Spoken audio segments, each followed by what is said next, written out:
Hi, I'm Sarah. Welcome to my channel. On this channel, we're all about loving ourselves to health inside and out. We're going to be exploring life and wellness together and loving every minute of it.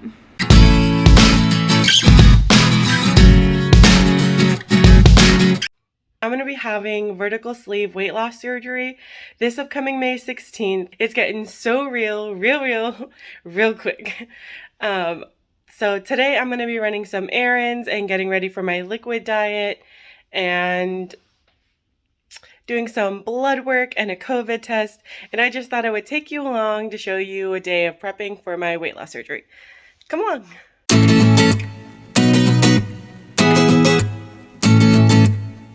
So it is 8 a.m.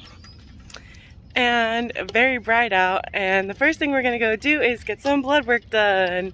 Woo! I don't actually mind getting blood work done that much, so it's not a big deal, but let's get it over with, huh?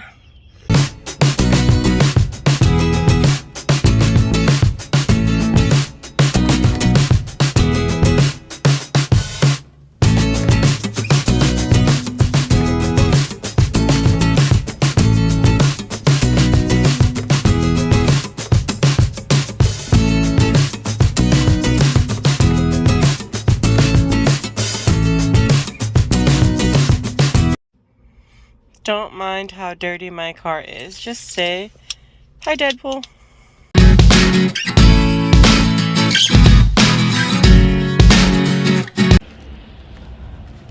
My favorite place. So here's what I've gotten so far. I'm gonna try Fit Shake protein shakes. I got chocolate, vanilla, and cookies and cream. Obviously the Diet Coke is for my house because I'm not going to be having that anymore. I got some sugar-free pops and some sugar-free popsicles. That for work because we're not going without it. And a huge thing of almond milk. I was also thinking about getting these nails because they're very like 2005 to me, but we'll see. I'm deciding. So I got some good stuff at Target. Woohoo! To sit down and talk about some of the things that I had to do to get approved for my surgery. I just want to say that everyone's insurance is going to be different, so your requirements are going to be quite different than mine. I had a lot of things to do. The list might not sound like a lot, but it took me a long time to get it all done. The first thing I did was I saw a dietitian for 6 months.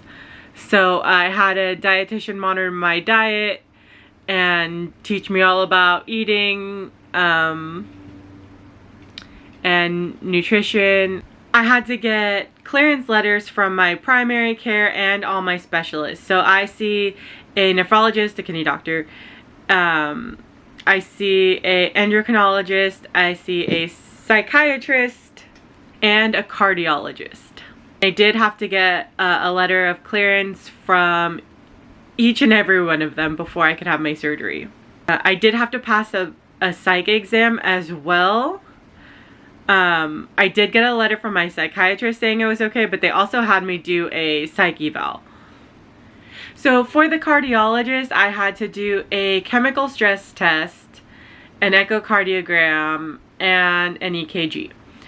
I passed all of those, and so he wrote me a letter saying that I could have my surgery. The chemical stress test was a bit of a doozy. I did not really like doing that, but it was way worth it in the end. I'm glad I didn't chicken out of it because I wouldn't have been able to have my surgery. So I had to attend a support group. I had to take a separate nutrition class as well. A one-day class that was just a couple hours. The support group was actually really nice. It gave me a lot of insight into what I was going to be doing. I was shy about going. I didn't really want to go, but I had to go to get approval. And I'm really glad that I went. I got to hear a lot of stories from people about their experiences, and it kind of calmed my nerves a little bit to see just this big group of people all together that had gone through the same thing that I had gone through. Felt like a close-knit little support group. It was nice. Give me a goal of losing 30 pounds before surgery. I did not meet that. I did lose 18 pounds before surgery, and they felt like that was enough. They saw me making an effort, and that's all that they really cared about. Losing 30 pounds is hard, but it was good to have a goal, and I'm glad that I made it a little over halfway. And then, of course, you had to do all the normal pre-op stuff, like blood work and a chest x-ray. Yes, the dreaded pre-op diet. Pre-op liquids. I did 4 weeks of liquids. That is where I lost a majority of the 18 pounds. So I lost 8 pounds before my liquid diet, 10 pounds on my liquid diet, and I lost 12 pounds since surgery. For a total of 30 pounds. So pre-op liquids was not easy at all. It was definitely the hardest part, I think, of all of this, maybe even harder than actual surgery day. I was really nervous for my surgery day, but I don't even really remember a lot of it now. I was so out of it. But pre-op liquids. So my surgeon had me, and remember, everyone's going to be different, so please just don't blindly follow this. This is just what my surgeon had me do. I had 3 protein shakes a day, and in between the protein shakes, I could have a cup of broth and a serving of low-fat yogurt. I was also allowed 1 salad a day. No frills, just low-fat dressing and some lettuce. It is difficult, like, watching everybody eat and having to tell people no. Like, at work, a lot of people kept offering me food and drinks, and I had to be like, no. And everyone was like, why don't you want to eat? And it was really weird, and I was like, why do you people care so much about what I'm eating? Leave me alone.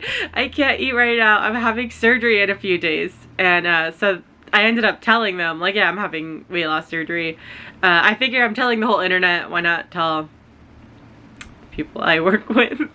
Pre-op liquids. You haven't had surgery yet. You're pre-op. So you can physically eat whatever you want, but you're not supposed to. And that's the... it's difficult. It's really, really, really hard. I don't want to scare anyone away from doing it. It's been so worth it, and I'm so glad I did it because it's gotten me to this point where I'm feeling so freaking good now.